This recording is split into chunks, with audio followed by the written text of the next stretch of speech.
Hello, this is David, the RPG Gamer, and welcome to my first top 10 list, the top 10 NES RPGs. The NES brings back a lot of fond memories for me. I was 5 when my parents brought the system for my brother and I along with Mario Brothers and Duck Hunt. At that age, I was perfectly happy playing those games, but later when I was 7, I went to visit my older uncle in New York, and he had a game called Dragon Warrior. I was immediately enthralled. At the time, I could barely read, but I had to power through it with the help of my older brother who was only 8. When we got home, I begged my parents to buy it for me.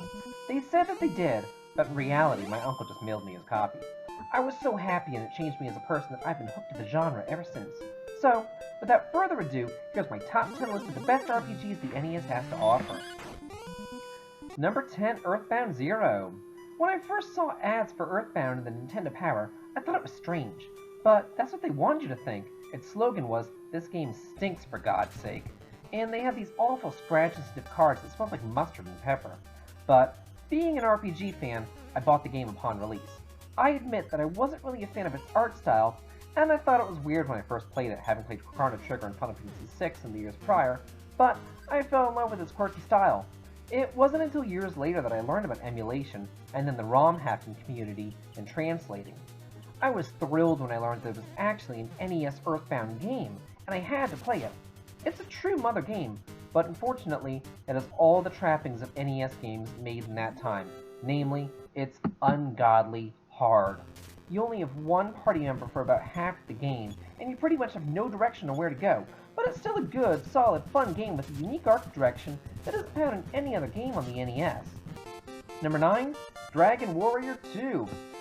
This is my favorite series. I actually got into this game after I got Dragon Warrior 3 because it was so rare. I remember it came with a little insert in the back of the instruction manual with the number that you can call to get a world map and a poster. But by the time that I got the game, the number no longer worked, but whatever, I got the game. Many people call this entry the black sheep of the series, but I don't agree.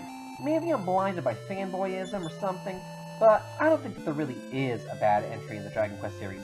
The game's very hard, the leveling is bugged, and the cave to ruin is unforgiving, but it's still a very fun game.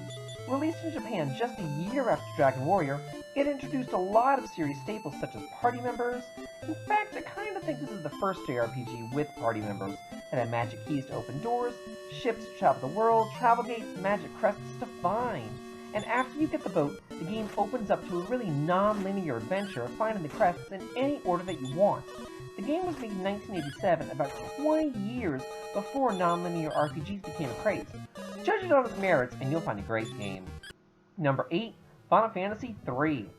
This is another game that I didn't get the chance to play during my youth. When I was 11 and first played Final Fantasy VI, which was Final Fantasy III to me, and I didn't learn otherwise until about 10 years later. Hell, it kinda still seems to me that some people are still learning that. Anyway, this is a really good game, and while it didn't introduce the job system on the NES, that honor goes to Dragon Warrior 3, it did introduce a free class-changing system. Well, not really free because you had to spend CP to change the jobs, but it's not like you had to be level 20 to change jobs or anything. I kind of think of this game as a prototype to Final Fantasy V. And Final Fantasy V does have quite a few throwbacks to Final Fantasy III, such as traveling around the world on a chocobo. Speaking of chocobos, they were first introduced here.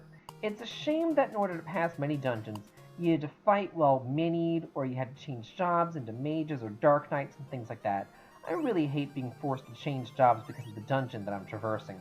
As far as I'm aware, Final Fantasy III also introduced the concept of optional super bosses.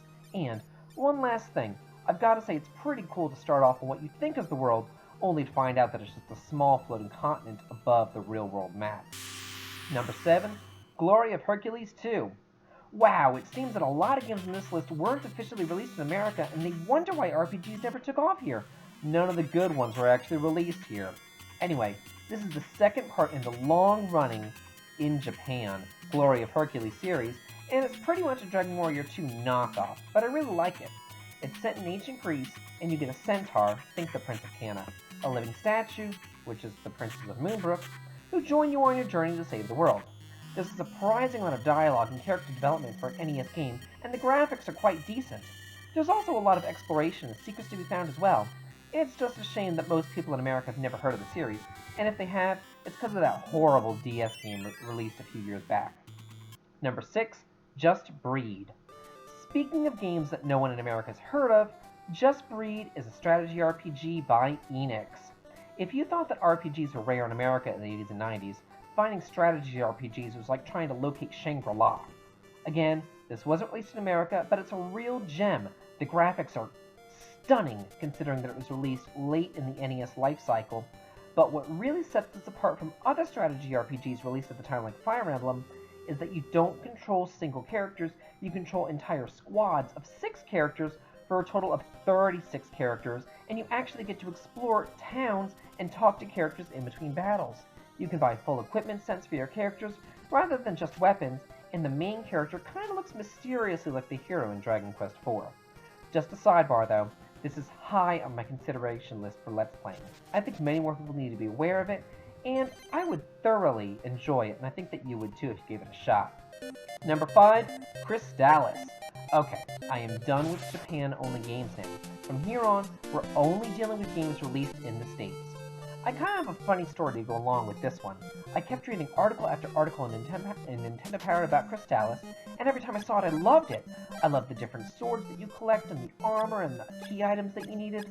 Looking back, I'm sure that there were so many articles because the game was ridiculous with having to have the exact right item, or talk to the exact right person, or cast the exact right spell at the exact right time, but I digress. To me, the game was a merging of genres like Zelda meets Final Fantasy, and I had to play it. But I couldn't find it in any stores, so my mother actually finally went and found it and rented it from Video Wonderland, which was a competitor of Blockbuster for those of you not in your 30s or 40s. I was so happy. I played it all weekend, and I asked my mother if we could just keep it and not return it. I was 8 years old, so sue me. She said no, but when she went to return it, she asked if she could just buy it. They told her no, so she just rented it again. I kept it and continued to play it, so she went back whenever I was at school and told them that I had actually lost the game and paid $40 for it, and the rest is history. This is a fantastic game, but hard as balls. It's not hard in the gameplay way though, it's hard as in the you need a guide with you at all times kind of way. Number 4, The Guardian Legend. I love this game. And before you scream at me and say, it's not an RPG, hear me out. I do agree, it starts off as a space shooter, but the real meat and core of the gameplay is not the shooting, but it's the exploration scenes. You get currency, buy weapons and items, gain experience in levels, explore, and talk to the alien beings, all the things that you would do in a normal RPG. If you're unfamiliar with this game, basically, it's almost like 2 games are in one, and you alternate between space shooter stages where you're flying from one planet to another, and when you land, you get to explore the planet, kind of like Crystalis or Zelda-like fashion. It's almost kind of like Blaster Master, in that you explore in your tank with a side view perspective, and then you get out and fight along, alone in an overhead view. I can't believe that this game has never been remade or expanded upon.